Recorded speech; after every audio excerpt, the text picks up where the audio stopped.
Hi, everyone. This is Kristan. Welcome to Season 3 of the Explicitly ProLife podcast. I know we're already in Season 3. It's fantastic.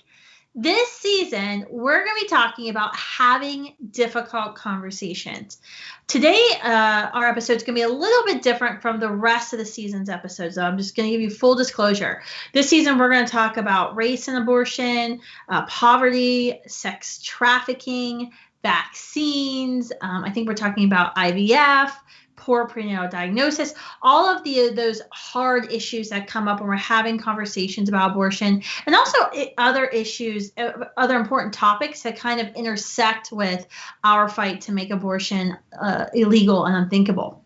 But today, to start off this season, I want to talk to you about something that's kind of like my nerding out, and that is how to have conversations online about abortion. This is something at Students for Life we've been focusing on for the past 2 years, and actually before that, but we got really serious about 2 years ago, testing and measuring online how to have the best conversations. As you all know, no other organization has more conversations about abortion every day, every week, month, year than Students for Life because of you, because of the more than 1,200 Students for Life chapters across the country, because of the 20 full-time regional coordinators we have. Every single day when school's in session, we're having conversations about abortion with those who are most directly targeted by the abortion industry for business. But one of the questions I started asking myself a couple of years ago was, as you all know, and I've talked about this before, I'm super competitive.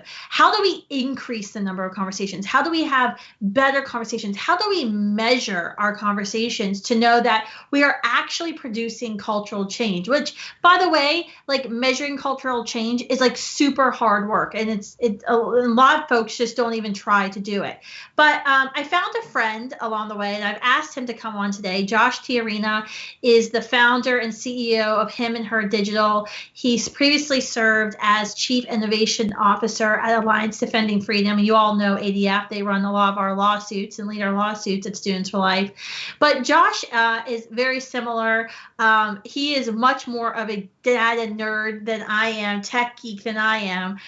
But he's been able to kind of get inside of my head and understand Kristan's crazy drive to have more conversations, measure the mind change, and really try to figure out how do we apply it to what's currently available, maybe in some cases what's not available and what needs to be built online. So we're going to give you some like trade SFLA secrets that no one even knows about. I don't even think most of our supporters know about all this work that we're doing and engaging online, just because sometimes it's so difficult to explain it and people's eyes start glazing over. So hopefully that doesn't happen to you today. And because you guys are subscribed to a podcast, you should be a little bit more tech savvy.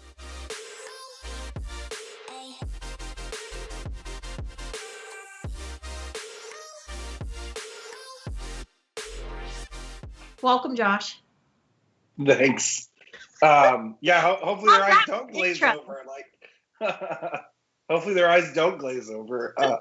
I think I'm really interesting. I think our conversations are super fascinating. We talk multiple times a week. We've launched a whole, at Students for Life, we have our national field team with our regional coordinators. Josh and I created our own digital field team. So for a while, It was just Josh and I. And during the COVID pandemic, when I was working 25 hours a day. Yes, it's somewhat just the days just kept going. And I had to tag Josh into all of this. And I feel like his wife probably never wants to meet me ever. Because I had to call Josh once all the shutdowns started and I said, hey, everything we've been doing online digital, we need to mash the gas pedal and go full on because we're grounded from going on campuses. So we launched the digital field team. We don't have an official cheer or chant or slogan, but we really should at Students for Life. But I want to show you guys and kind of explain to you some of the most effective ways we've found to have online conversations, and hopefully it's informative for you all, whether you're in your campus organizations, your community organizations, and how you approach these things, and even maybe how you're talking about abortion online, when it comes up, when you post a graphic and, debate ensues within your family and friends.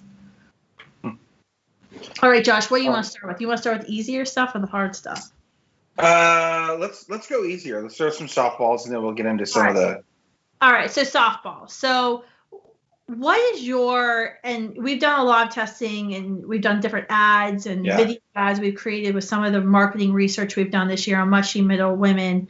What are some of the best takeaways that you've seen and the work we've done and work you've done with other clients on how to change minds and like the messaging that you're seeing work the best online? Because we know it's a little different than in person. Yeah. Maybe you can explain why it's a little different and then give everyone some of your best tips for what we've seen to change the most minds messaging. Sure. That's the softball. Yeah, that's the softball. We're going to go into a little psychology here. This is one of my favorite questions to really answer. You have a PhD, so he's Dr. Josh Tijerina. Yeah, thank you. Yeah, not in psychology though. So one of the things that we have kind of done is really look at what it takes to change a mind. Period. And so whether that's happening in person and digitally, when we originally sort of started looking at some of this, it was how do people actually change their behavior? Like what does that take? I think even when you hear a lot of like, well, I hit rock bottom and then I changed.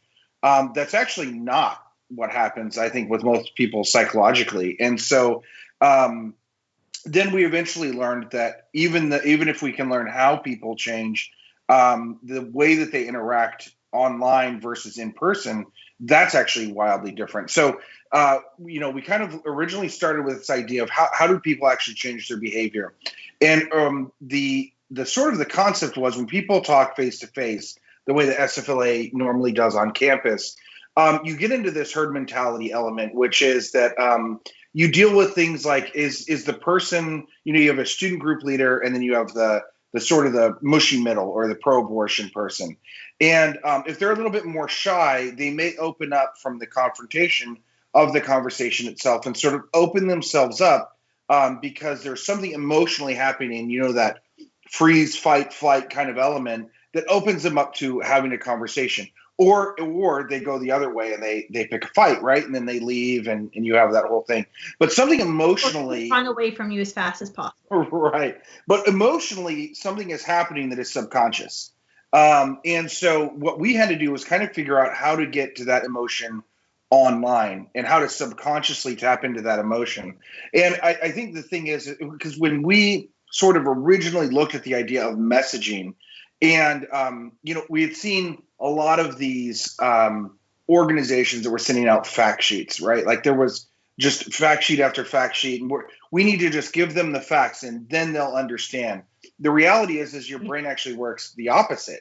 If you get, when you hear the facts, you actually start to shut down. And that the two different sides of your brain, the one that understands facts is not actually the one that understands behavior. The one that understands behavior is that emotional component. So we know we had to engage emotionally and then open them up like a chink in the armor to sort of share the facts. And that that sort of was the idea of how do we engage people online? We have to connect with them emotionally. A lot of times that's a video or we've used quizzes, a lot of different mechanisms in order to engage them emotionally and then sort of bring them into the facts that way, which can happen in an unspoken way in person. Yeah, I mean, in person, we kind of call our model Students for Life belong, believe, behave, because the idea is you're not going to really listen to the other person on campus. And we have this DBW training, Students for Life, don't be weird. And the whole point is, you're a salesperson for the pro-life movement. And so you don't want the socially awkward person being the one running the recruitment table. It's like what Dwight Schrute says in The Office, right? Like you have your beats. When you're talking about your show beats, those are the beats that you put at the top. So when you got your roadside stand, those are the ones people stop and take. You put all your kind of like more bruised beats at the bottom. So you have to think about it. And it's hard to say that, but in the pro-life movement, like you're selling something. Right. And I know sometimes pro-life students are like, ooh, I'm not. No, but you really are. You're selling this belief. And in fact, you're selling something that's really hard to take, because belief in the pro-life movement, to understand and say you fully understand what abortion is means that you might have to make different behavioral decisions. You might have to deny yourself feeling that you really want to experience. And that's hard. So you're selling something to others. And that's why when you're on campus, we have to think of it as you're selling this movement and you're like this representative of the movement. It's kind of pressure because if you behave poorly, if you freak somebody out, that might have been their first encounter with the pro-life movement. And then they'll remember that for the rest of their lives. Like the one research study we just finished this September was a 1.5 year long, $250,000 research study on mushy middle women, the I don't like abortion but woman, 20 to 29-year-olds. The first thing we asked every single woman we interviewed was, what was the first time you ever heard of the pro-life movement? What was the first time you ever met a pro-lifer? And all of those women had negative things to say about who pro-lifers were. And so that's a huge problem. We talk a lot about that in that brand. So that's why our motto is always belong, believe, behave, understanding they're not going to really listen to your facts until they connect with you person to person and realize like you're not a crazy person, you do care about others, and then they might be willing to listen to what you have to say. Then they might open themselves up to believe what you're actually saying. Then they'll finally behave. But online, it's a little different because you can't have that same emotional connection with somebody online because it's very it's impersonal, right? Well, there's a ton of things happening online. Like, so for instance, like they can be on an ad or some sort of web page or whatever, however you're engaging with them, and all they have to do is click off, and they no longer have to be uncomfortable. It's like when you walk into a grocery store and they have like the Girl Scout cookies, and you're like walking by, and they're like, "Hey, will you buy these Girl Scout cookies?" And you're like, "I have to tell this like 6-year-old girl that so I always buy the cookies, right?" Like they're wonderful anyways. But nevertheless, like person, if I'm like, no, I'm the one who tells them and informs them that Planned Parenthood, they're supporting Planned Parenthood. Well, then we've got to get somebody else. We've got to get like the pro-life equivalent to make delicious cookies. Is the sense that I'm getting. I have Samoa version. I got that. I have that. So my thing is that like when you're going into that store, like it's difficult to leave. Yeah. Online, it's not difficult to leave at all. I can just click away, and I don't ever have to deal with you again, right? And so that is something that you are constantly having to deal with. It is completely different when you're face to face with somebody. And I mean, SFLA as an organization has faced this with the coronavirus, and a lot of other organizations are facing the pandemic situation in the sense of, you no longer have the ability to sit face to face and connect with somebody. You have to connect with them in a totally different way. And it actually is wildly different. You do not get that face to face engagement. So I think the key to us is when you brought, it was belong, believe, behave. And I think we changed it online to believe, belong, behave. And we made that shift because I have to get personal buy-in from somebody so that they don't click away before I can actually introduce them to a group, because I can't introduce them to that group online. I'm dealing with a computer screen, sort of, this glass between me and them and how I communicate.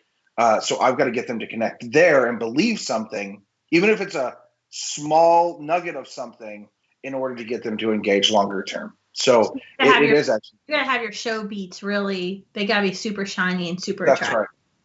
Yeah. And they have to be constructed the right way. And I mean, like, you were talking earlier about, people's interactions with pro-life groups, but the abortion issue is super complicated. There's a ton of emotions there. There's shame. There is, belief. You're dealing with the idea of like women empowerment and what does that actually look like versus, what is being sold.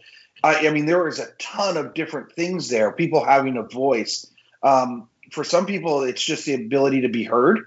And as a woman, she may want to feel empowered and heard, and abortion just sort of fits into that issue. But that's actually not really the issue she's dealing with.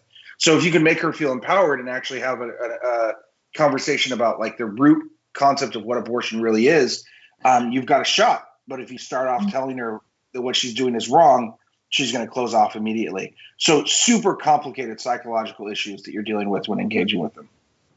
So one of the things we found, so we did this research study, and we're going to be publishing a white paper on it with our Institute for Pro-Life Advancement. And I've already given most of the research to like all the national pro-life organizations who I can muster who are willing to consider it, because the goal is really that other groups take this research and utilize it and incorporate it in their messaging. But one of the things we found in this research study, because we did these qualitative interviews, these like hour and a half, 2 hour person-to-person interviews, as well as multiple rounds of quantitative, online and telephone studies. But one of the things we found beyond the damaged brand problem, where, you just have people who normally, maybe under normal circumstances, would say that they're anti-abortion, but they won't because of who they think pro-life is, which that is a whole nother issue. And we talk a lot, and I focus a lot on that, Students for Life. That's why we have the whole pro-life generation slogan, things like that. We're trying to correct that brand. But something that we found interesting in the first just 2 days of interviews was that there's always like this belief that women were finding themselves to be in the middle. Like there was just kind of like this accidental place that they were in the middle of abortion. They were uncomfortable with abortion, but yet they wouldn't call themselves pro-life. They would still, tell their friend where to go get an abortion, or they might loan their friend money to have an abortion.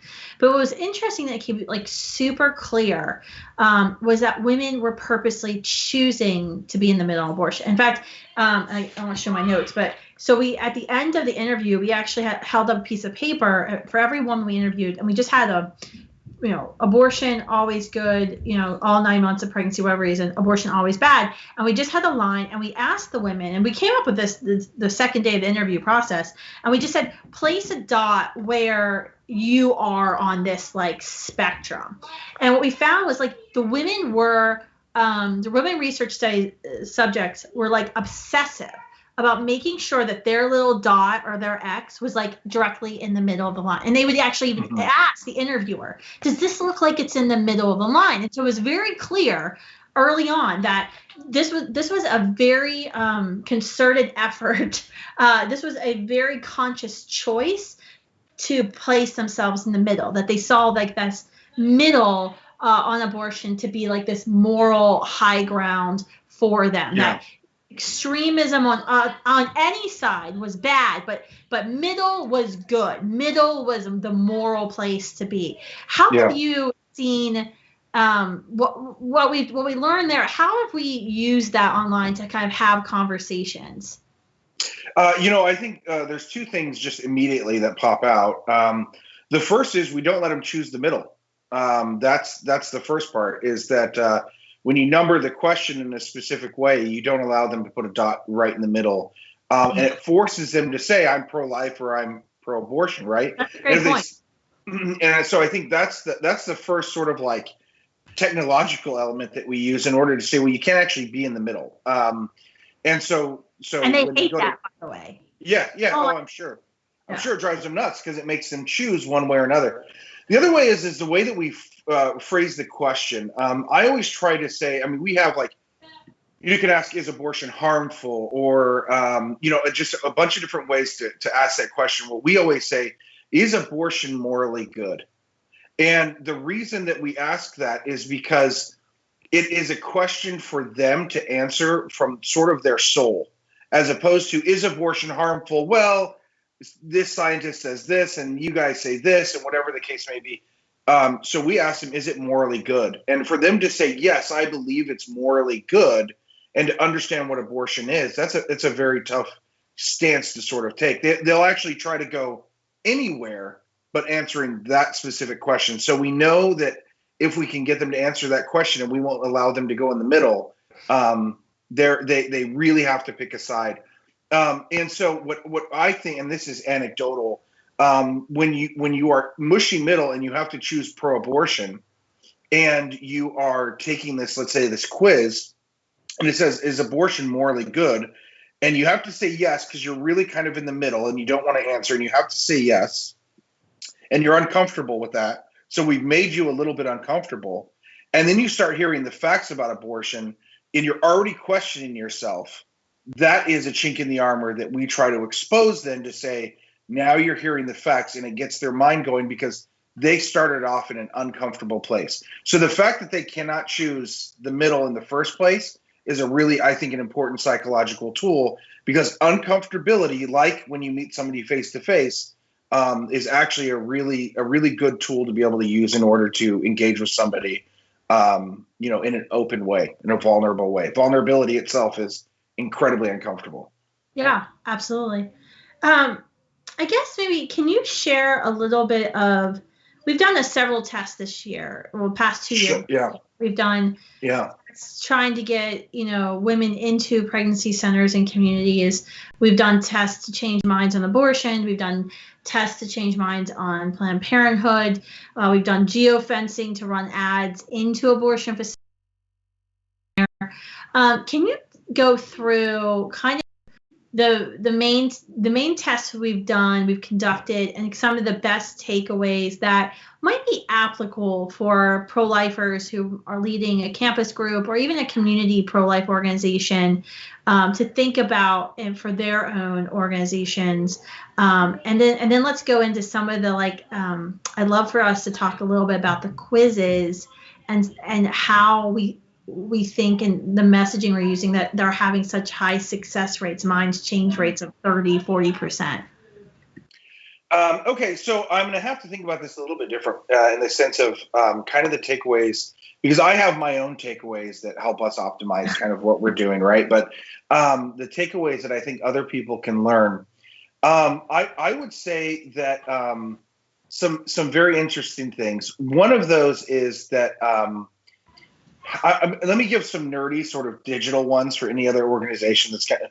One of those is that we've learned that the ability to reach large audiences, actually, and an array of ages really increases that rate. When you're actually reaching students themselves, that is a much harder group to engage with and to actually convert. When we ran this test nationally at all ages, sometimes we'd have up to like a 70% conversion rate, targeting mushy middle and pro aborts. And then students, we hover right around the 40%, which is a pretty large drop, which tells you that what we're learning from students is getting them to engage is harder. Getting them to convert is harder. So that's certainly been challenging. But I think a lot of organizations that may be listening aren't necessarily like narrowly, your students for life. So that's an element that is specific to you. But I think other groups, in engaging, larger age audiences, can find some higher levels of success as people grow, get older. I would say that the most interesting thing that we found is that one specific to Planned Parenthood, that brand does amazingly well. And you would be surprised as to how impossible it is to break through the brand, so much so that people will believe you will tell them wild things about Planned Parenthood, and then they will still like them. It's actually pretty amazing. I have a marketing agency, and I look at that and I think, gosh, that's fantastic branding, because you can tell them really, really crazy things about Planned Parenthood, and they still go with it.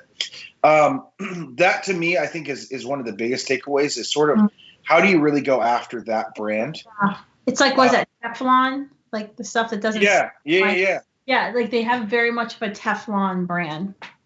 And so, and we kind of, we'll go into to explaining that when we talk about the quizzes, about how we kind of got around Planned Parenthood's brand. But that was one of the first takeaways that I really learned.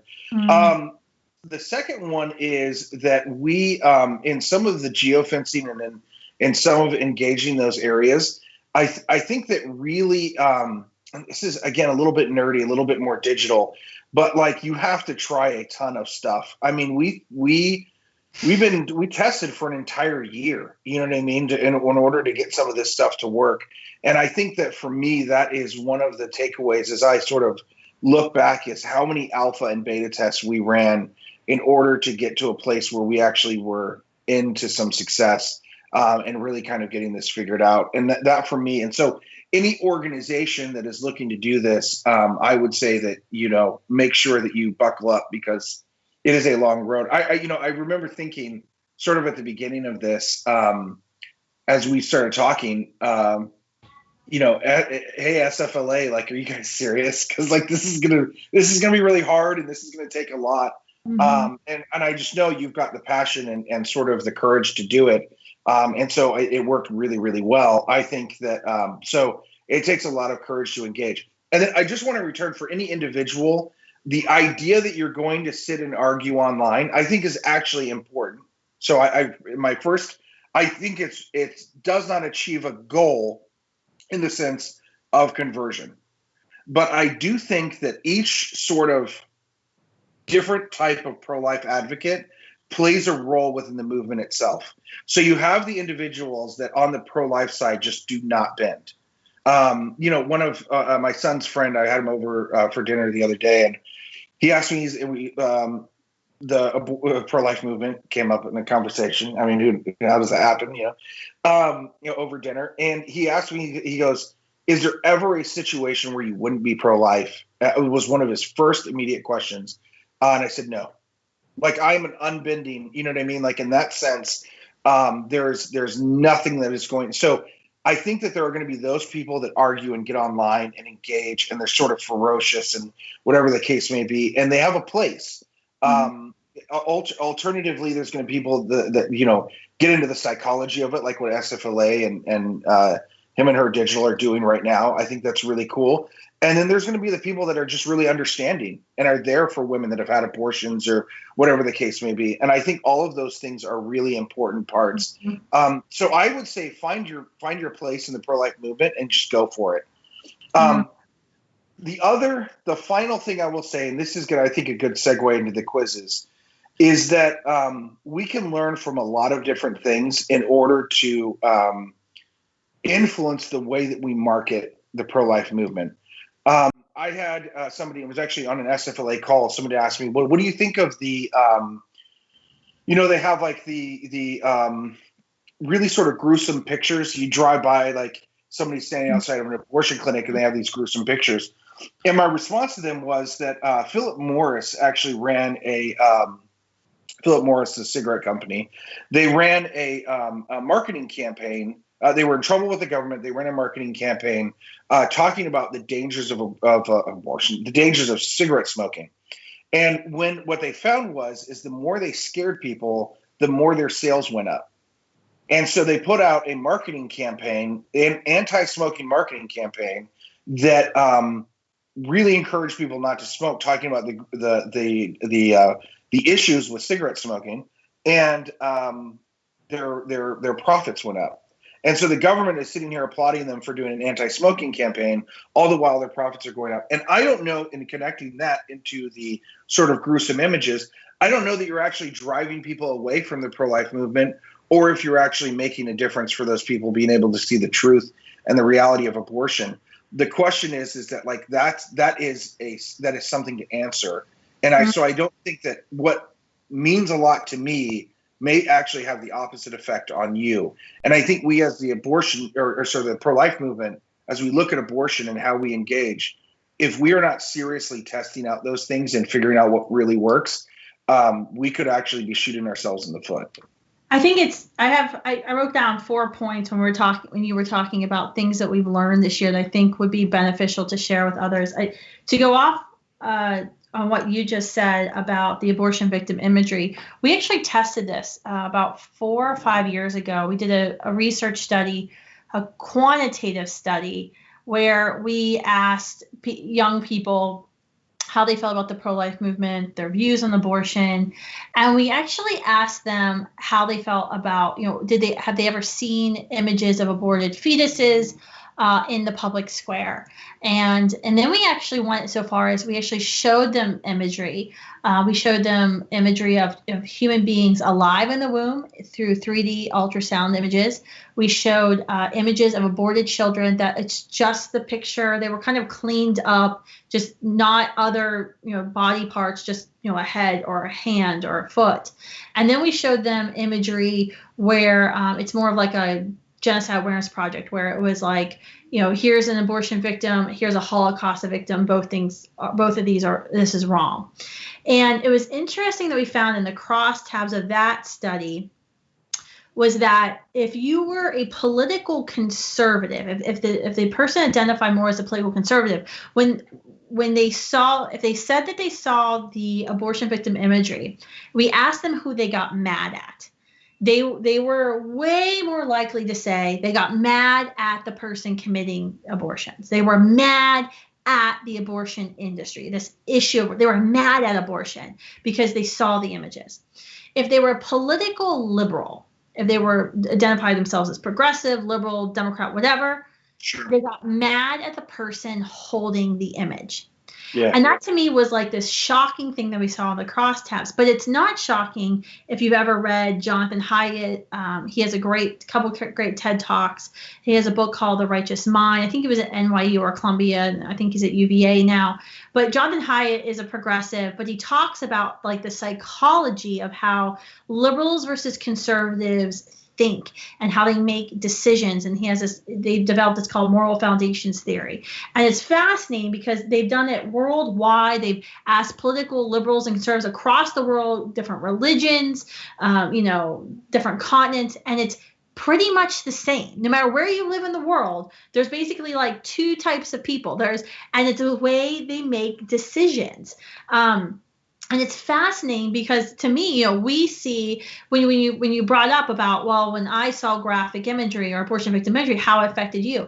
It can affect you completely different than affect somebody down the street. And I think, I talked about earlier that line of where you are. I think it also depends on where you are on this line. If you're kind of closer to pro-life, if you have a pro-life friend, you respect somebody who's pro-life, then you see an image of an aborted child, you might be more likely to believe that image. But if you're over here in the pro-abortion line, you're going to be far less likely to believe that image and think that it's just this big scare. I mean, people actually believe, like when we hold images of aborted children or show them or bring up on their phone, that we're just lying to them. That we get up as pro-lifers at 6 o'clock, 5 a.m.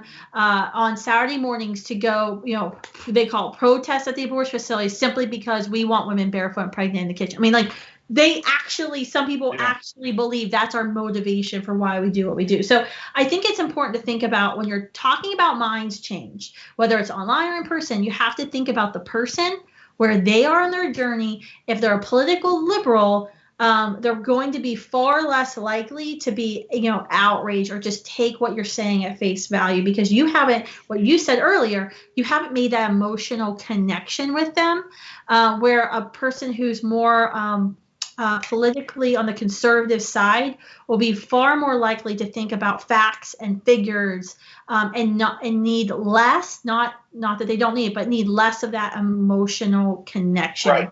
Right. And they call it, Jonathan Haidt, they call it like the care harm principle. So I would encourage folks to do that. The other thing we saw this year, Josh, and we can talk about this in quizzes, it was actually easier for us, and we've seen this on campuses, so it was interesting to see it replicate online. It was actually easier to change minds about Planned Parenthood than it was about abortion. Despite the fact that Planned Parenthood is a great brand, it was cheaper. It was $4.14 to change one 29-year-old woman's mind on abortion compared to Planned Parenthood compared to our abortion quiz, because our abortion quiz, I think it was like $5.26. It was $1.14 more per woman. And that's significant when you're talking, and that's what's so great about online is you can measure minds change. You know exactly how many dollars it costs. I think, I can't even read my other notes. Oh, yeah. And then I had, the other thing we learned that was interesting this year, that I think it's something that everyone here listening can apply, is we actually have saved over, I think, 15 babies, just the Students for Life staff, since COVID. We started this thing where we call it search and rescue, going into pregnancy chat rooms and forums, and women who are experiencing an adverse prenatal diagnosis or scared, often they're going there and they're sharing their whole story. And we found it very shockingly easy just to go in and have a conversation with women and say, hey, do you need help? We've been able to connect women to specialists, support. We also have gotten a lot of, I've recorded a lot. We have a 70-page book we just put out. This is on thisischemicalabortion.com of just the horror stories just in the past few months that we found online from chemical abortion, RU46 abortions, because women are even going to these pregnancy sites to share about how terrible, and these aren't like women who consider themselves to be like pro-life by any means, but they're going there to share this horrific ordeal that happened to them and how much they regret their abortion. And so we've been able to reach out to those women, offer them post-abortive healing, and then we've actually taken them, redacted the names, and we're actually getting those out to members of Congress, because we know this is something that the Biden-Harris administration is going to be pushing very hard, is a complete deregulation of abortion pills, abortion over the internet. Oh, the other thing, the fourth thing that I kept taken away from like our year of testing that I think could be helpful for other groups, other ministries, even in your work, that you kind of, so I'm thinking about Josh. So we worked together to create some video ads on Mind Change using our Mush Middle study. And we had one, it's called Abortion Hurts. It's a hard-hitting ad, talks about all the ways abortion hurts women. And then we did one on See Her Strength. It's very much more of an empowerment message. That's right. And we started off that message, and it's a little bit less, we talk less about abortion. We definitely bring it up, but it's towards the end of the ad, but about how strong women are, how women endured, have risen above. And it was interesting that when we ran those two ads side by side, we saw more conversions with the Abortion Hurts ad, giving women facts, showing them that there's all of these resources available to them, as opposed, they don't have to just choose abortion because they feel like they have to. The See Her Strength saw less conversions, but we saw way more pro-abortion, mushy middle folks click to watch that. The empowerment. So can you talk a little bit about that? Because I think it might be interesting for other like Students for Life groups, or when they're putting out content, videos or graphics they're making, I think they might be able to take some of those lessons we learned and apply them. Yeah. So this actually was really interesting. And I'm not sure that what it didn't answer is there's a right way. I think what we're learning is there's a lot of ways. Both. Yeah, right. And so what we really found was that with the Abortion Hurts video, which really is it's hard hitting, it's sort of wrapped in sadness a little bit. The music, the imagery, it obviously talks about the difficulty of abortion. And what we found was the people that sort of like stuck through it converted at a higher rate, like 36%, I think was the conversion rate on the Abortion Hurts video. And we launched that out into the world, and we were really happy with the conversion rate, but the traffic wasn't great. Like people didn't stick around for the entirety of the video because of its really hard hitting nature. And we all thought Abortion Hurts was going to be the top video out of the gate. That was the one that I think, I probably, even from the SFLA side, you guys were sitting there thinking like, oh, this is going to be the video that changes hearts and minds. The empowerment video, though, it was really funny. If we ran them head to head on Facebook, Facebook would just grab the empowerment video because it was getting clicked and it was, watched all the way through. Now, the conversion rate, 16% or something like that was what it was. But the reality is that so many people watched it that they ended up being neck and neck on the number of conversion people that actually converted, and being able to do it. So when we were reaching sort of this pro-abortion group that we knew was a little bit harder, we can send out the empowerment video, the See Her Strength. When we are reaching more mushy middle people that are engaged and finding those sort of audiences and those lookalike audiences, we use Abortion Hurts, and that conversion rate obviously is pretty substantial. So it was just, I think it gets down almost like the sort of the underlying current of this entire podcast is that it really does take different things for different people in order to get them to sort of change minds.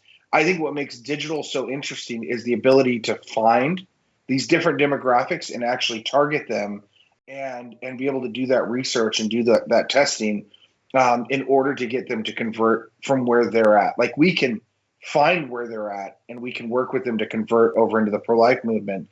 Whereas, on a campus or somewhere else, even on the street, people are walking by and they are who they are.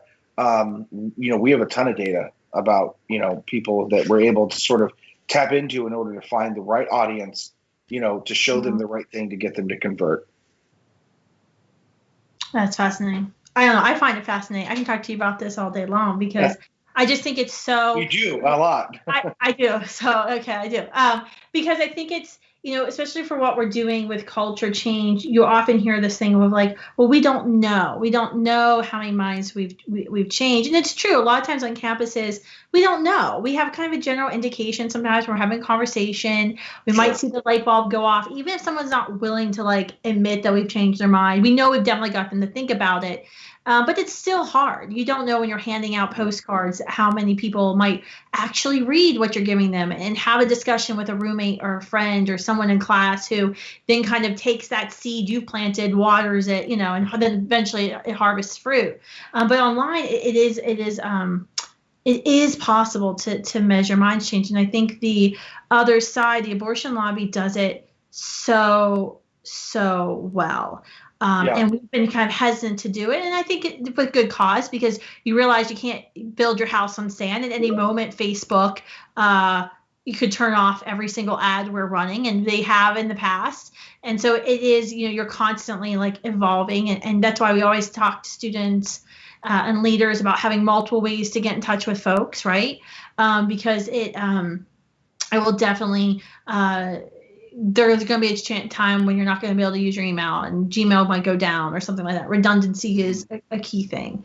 What else do you wish, I guess, knowing everything we've learned the past year about just different ways we're reaching women, whether they're inside of the abortion facility, outside, on campus, sitting at home, I guess, what are some of the things that you think that the pro-life movement can apply broadly in our, we talked a little about messaging, but more of our methods of reaching out?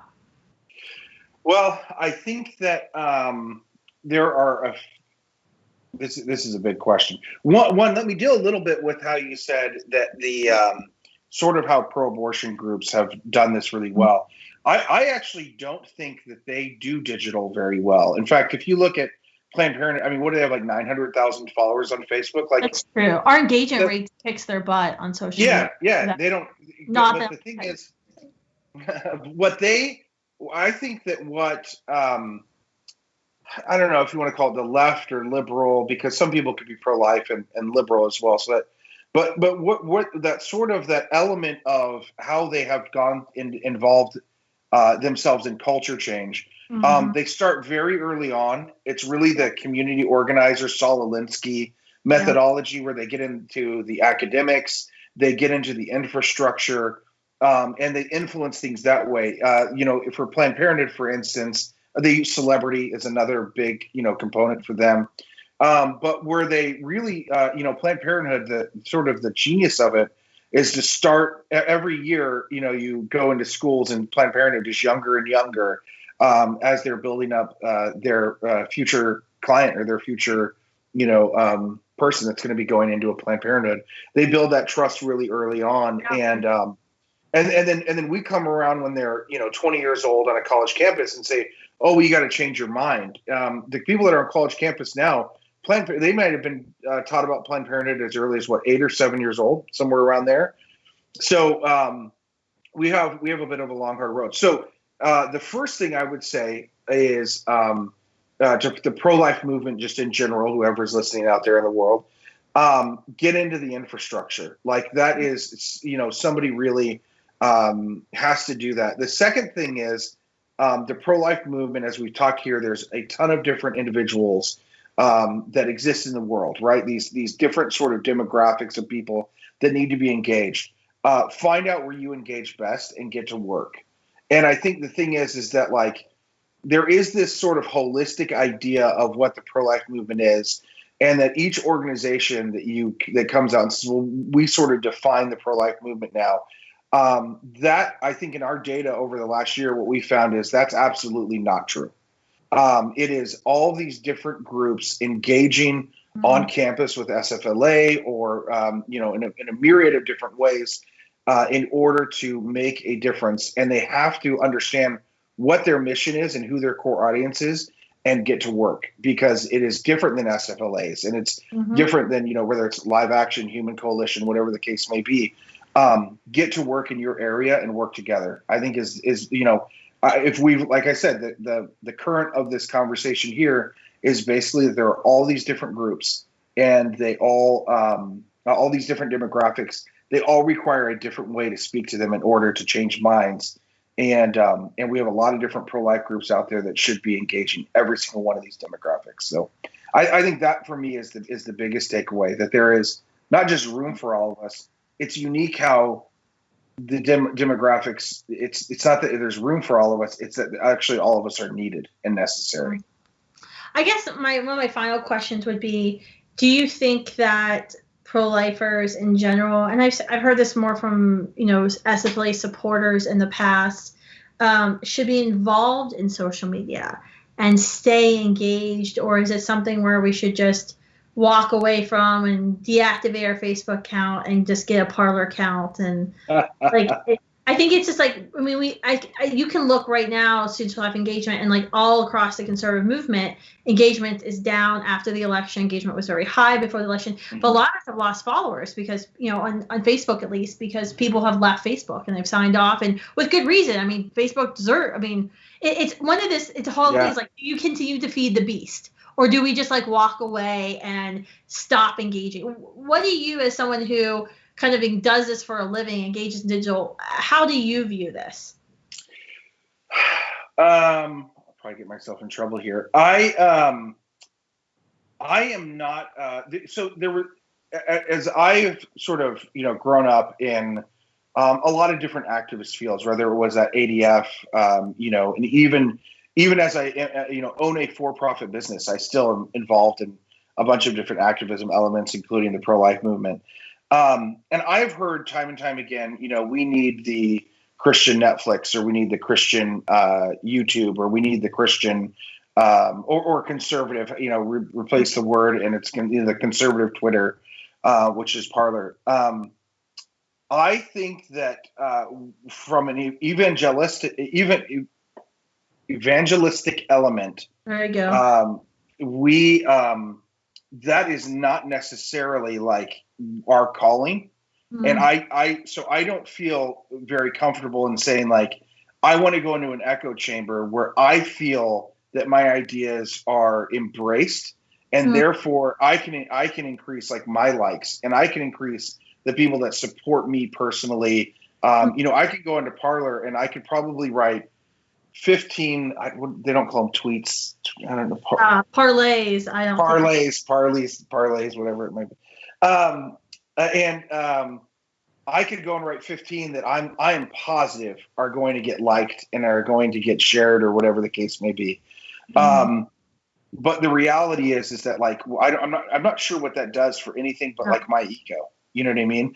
So if I can engage Facebook, like, and that is really how change happens, right? If Facebook shuts you down, well, then you make a stink about it. You get PR going. You know what I mean? Like, right. And like, we've done that, right? So we've had this situation, and we've done that.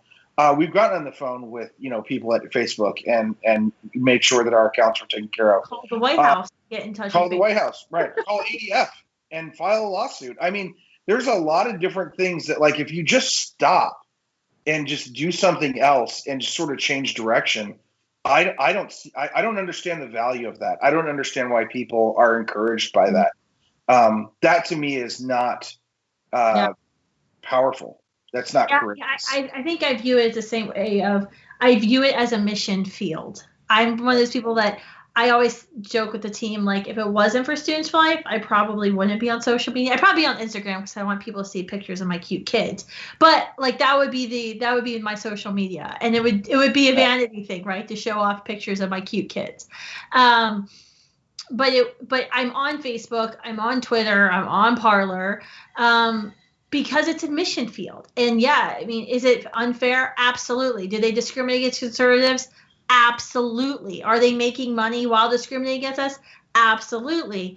But for me, it is a mission field.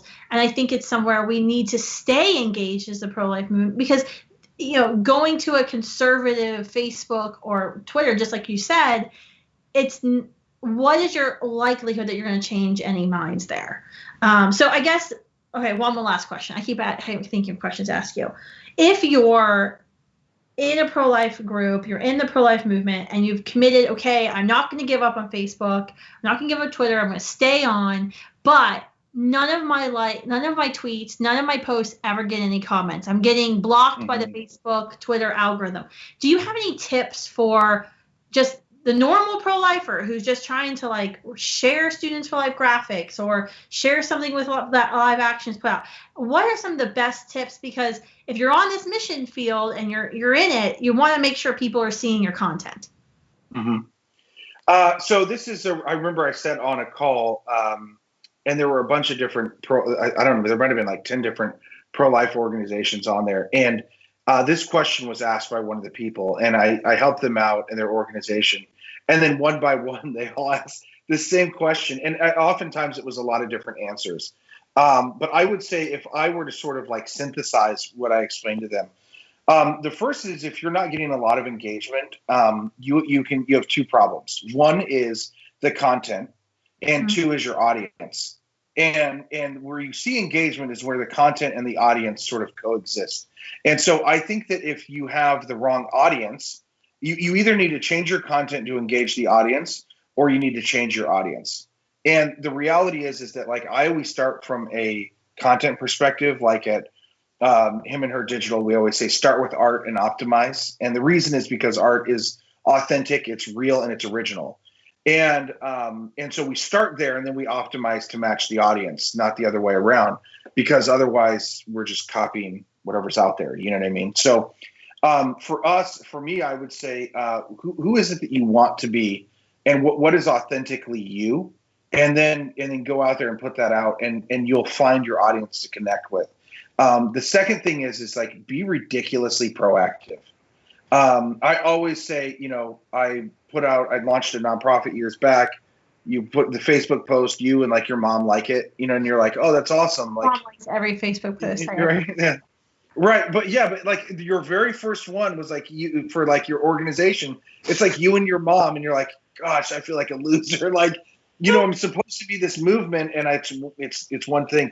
It takes a lot of time. It takes a lot of work, and just like keep plugging away at it. And you'll hit really like these plateaus, these peaks. But the reality is like, just keep plugging away at it and be as authentic as possible. Like if you are censoring yourself for your audience, you will not achieve what you're trying to do, period. I can guarantee you right now, you could do it for 10 years, feel like you could get 1 million people. At the end of the day, you're going to walk away from it because it's not authentically you. And so if you're not doing that, then you're not hunting success.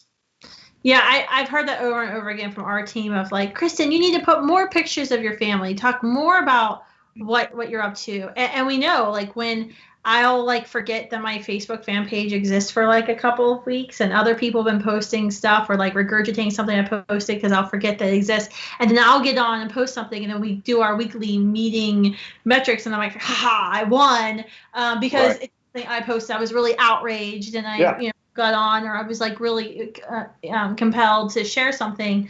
It does. And the thing is, I'm always going to like, there's going to be a tap out of how many people ever follow the Kristan Hawkins fan page, because there's only so many people who can relate to me or like me in the world. And I know it's a small number, but that's okay, because that's just who I am. And so that's right. I think you have to be okay with like finding your audience, finding the people who are going to listen to you, and maybe they'll debate or not always agree with you, but they're going to like your voice and what you have to say. And I do think being proactive is very important, especially when you're trying to grow your presence, commenting on other people's feeds, getting in discussions in a non-weird, mean way. Don't let the keyboard let you turn into a meanie pants. Right. Times. I've never called anybody a meanie pants in my life, so I just want to. Nice. I know explicitly pro-life, but I'm trying not to curse so much. So I have never met a successful person in my life that really is like truly successful, whether that's in business or online or whatever the case may be, that just wasn't themselves. And I honestly like that is, and so many people are so worried about what people are going to think. I mean, if we all lived Instagram lives, like our marriages are perfect and our meals are, and everything looks amazing. That's not like real life. You know what I mean? And so I think the thing is that everyone that I know is successful, the one stream of connectivity is they're all authentic, and just bruises and all. They just sort of like act themselves, and that I think people are wowed by that. And I think that partly is why they're so successful. So maybe that comes to them naturally. But I would say to everyone, get out there and be yourself. Like if you do use language. That's who you are. Just go out there and do it. Even if then your mom sees it and corrects you later. Yeah. So, all right. Well, I hope this episode was helpful for you. I think it's a great way to start off this season 3 about having hard conversations, because we are going to have a lot of hard conversations this season. There is going to be so many episodes you're going to want to like tag people in. I wish like podcasts let you like tag people in them instead you just have to share links.